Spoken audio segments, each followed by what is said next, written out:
Welcome, EasyProperties community, to this exciting webinar about the Fynbos, a property that's on our platform from the 15th of August until early October, and it's one that I'm extremely excited about, as I know that you will be as well. It's a unique property, and I'm joined today by two very special guests that are involved in this development to tell us a little bit more about it. The first guest is Lauren. Lauren is the co-founder of Fabian Architects and Make Studio, and she's going to tell us a little bit more about her involvement with the project. Lauren is in Cape Town, which is where this property is situated. And we're also joined by Donovan. Donovan is an urban choreographer, and he's the founder and past president of ELASA, which is the Institute for Landscape Architecture in South Africa. And Donovan, whilst being a South African, was involved in an accident in America and is joining us from his hospital bed, which shows you the true determination and grit, sharing information about this project. So to both you, Lauren and Donovan, welcome, and thank you very much for joining us today. And I'm going to jump right into it by starting with you, Lauren. So maybe you can tell us a little bit about your background and what your involvement is at the Fynbos. Hi, Carl. Lovely to be here with you tonight. And the Fynbos is a really exciting project that we've been involved in. I can't wait for it to start on site, and the demolition has started, and I'm watching it closely from my office as we're just down the road. So my name's Lauren Bolus. We are the interior architects for the Fynbos. I am an architect, and my passion is with architecture and interiors. So I love working together with an architect on a project. We have a practice here in Cape Town. We do a lot of work in Cape Town, also some work in London and some work in Joburg. Our practice does large-scale architecture, residential architecture, and interiors, and some product design.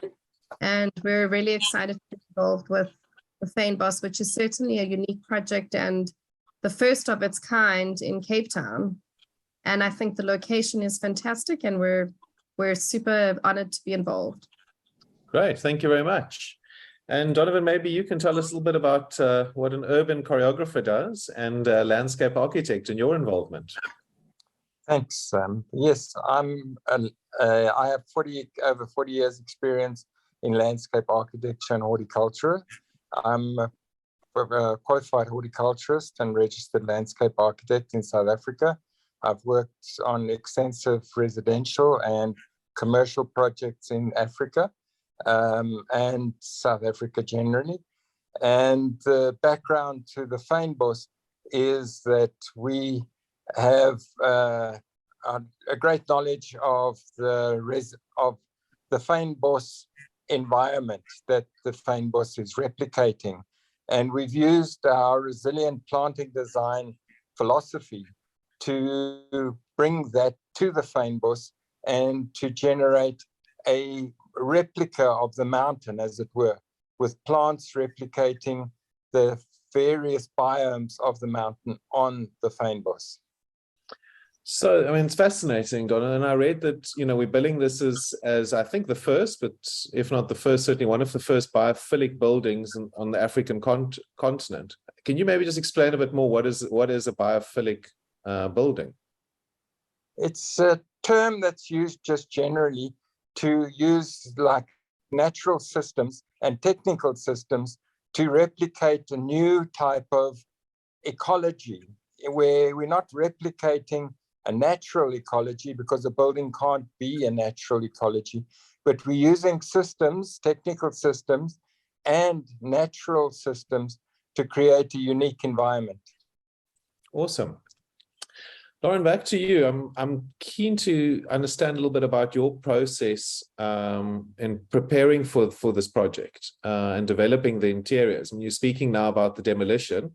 At the start of a project, are you done with your design, or does it evolve as the project evolves? And based on the uniqueness of what Donovan's telling us, is that heavily influenced what you're doing with this project? Sure. So we have completed the design and specifications for the Fynbos. And at this stage of a project, by the time it goes to marketing, we need to have completed and quite a well thought out, far developed design as it needs to go to market. So people would want to know what they're investing in, what they're buying. So yeah, for this project, the conceptual development came really easily to me. I think it's obviously the marriage of architecture and interior architecture is incredibly important. And being an architect myself, I really understand the nature of a conceptual development of a project and how it should be carried through from the external envelope as such into the interior of the common areas and the apartments. And the concept of the building itself is so strong in its architecture, and also from our client in terms of the Fynbos and what they wanted this building to be, that I went actually for a walk one day in a nature reserve close to Hermanus, and the fires, I think it had recently been burnt, and the new life had started to grow. So it was like little shoots of greenery and beautiful kind of protea colors, but it was all kind of new and just regenerating. And I loved it as an image. And I took this photograph and I thought, I'm going to use this as the inspiration for our color palette for interiors. It was, you know, Fynbos, and it was so beautiful to see the regeneration and the new shoots of green and rusty, earthy colors. So we used that as the basis of our color palette, and the materials that we've chosen, you know, for floors and kitchen counters, and the colors for the kitchen cupboards, which is green, which I think is great. I don't think there are many developers that are brave enough to go with the green kitchen. And it's turned out to be a beautiful design. We've mixed it with a terrazzo top. So, you know, the combination of the materials, of natural materials and earthy colors, is what we've tried to incorporate in the interior architecture and design. It sounds absolutely beautiful. And I mean, if I'm understanding you correctly, also lots of different textures. So it can be a really visually striking interior. For that, yes. Fantastic. I saw some of the pictures of the demolition, and there was some graffiti art that's already existing in the building. Did you get involved, and are you involved with choosing art for the building, or how does that work? So yes, the graffiti that's there at the moment is spectacular. We've been on a walkabout, you know, through the outsides and the insides, and some of the nicest pieces are actually on the insides. That we actually had to start stripping out the building. And I said to Patrick when we were walking through there, I was like, this can't all disappear. We have to photograph it. We have to document this. And how are we going to use it on our interiors? So the exact execution of it, I'm not really sure how it's going to pan out, but we have taken high-res photographs of the work inside that we will implement into, you know, it could be into the passages or some of the common areas. I know that they were going to choose, I think, 3 graffiti artists from the building, for whose works in the building, and you commission them to do the graffiti of the lift shafts. So I think that will be a great element, and it's grounded in its context, you know, where it was existing in the building. Yeah, and I think it's fantastic that this team, all of you that are involved, you know, more about conserving and reusing and relooking, not destroying. It sort of fits in really well for me about the whole concept of the project. My colleagues at EasyProperties, I know, were excited about potentially creating some NFTs with graffiti. So it's also interesting how these things develop and play together. And I'd like to go back to you, Donovan, just on how things developed. I mean, how has landscape architecture changed over the last couple of years? I mean, it's not, you know, now it's sort of acceptable, but it's not always been that way, right? No, it hasn't. I started off my career in a family nursery many years ago, and then went and did 2 years of architecture and dropped out, and then took up horticulture for the bulk of my career, and then studied landscape architecture 15 years ago. So it's been transformed in that time from horticulturally based plants to a greater environmental awareness and the use of environmental plants. At the same time, technical horticulture has developed to a large degree. And that is what this building is actually a combination of. It's a combination of technical systems which will support the plants on the outside of the building, a relationship with the environment that marries different areas of wind velocity, sun, and so forth into the building. And we're actually using a highly technical horticultural-based system to monitor the individual plants and then climate. That's on the outside. On the inside, the development of interior architecture interior landscaping has been quite dramatic as well. We've been involved in creation of theme parks and shopping centers where large trees are used indoors, and they're supported by technical lighting systems similar to what are used in vertical farming. So that's how really things have changed a lot.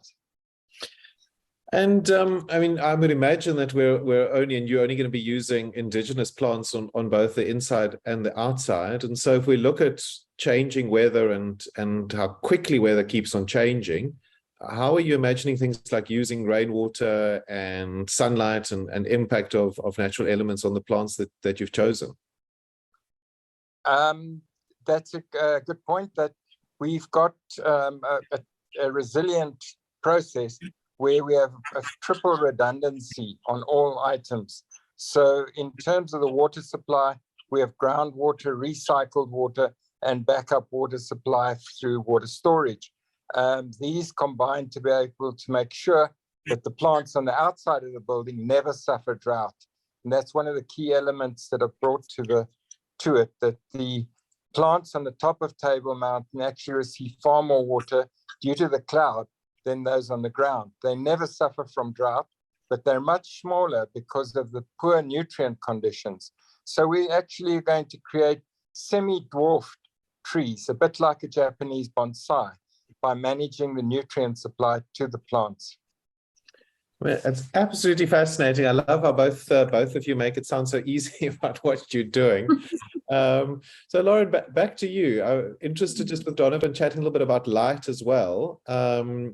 How do you look at light when you're doing an interior? Because obviously you consider natural light and light fittings, and there's an energy component to that. So maybe you can share with us a little bit your views around lighting. Yeah, in terms of the lighting of the apartments, we normally keep it as simple as possible, and highlight let's say the decorative lighting, which is maybe over a kitchen island or something like that.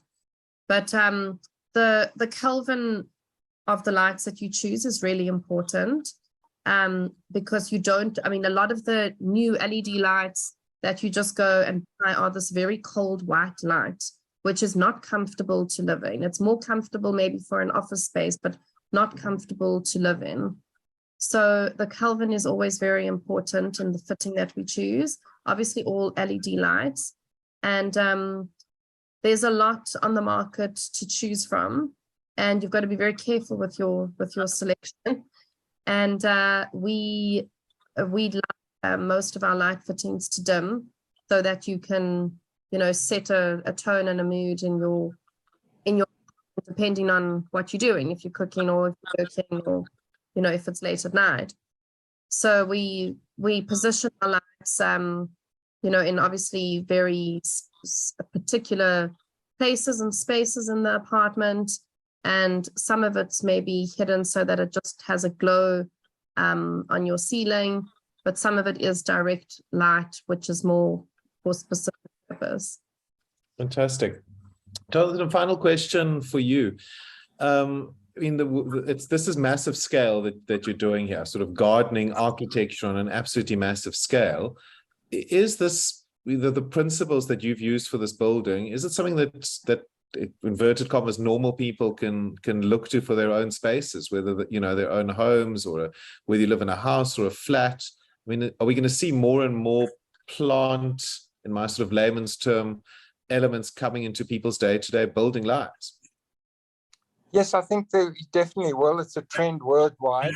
It's environmentally required, literally, within many cities, that green roofs, planted buildings, and so on are mandated. For example, New York, any new building has to have a certain amount of greenery. And in the domestic world, people are realizing more and more that proximity to nature is very important. People's properties and so on are getting smaller and smaller. So the use of intensive horticulture and intensive landscape is, on the one hand, a factor.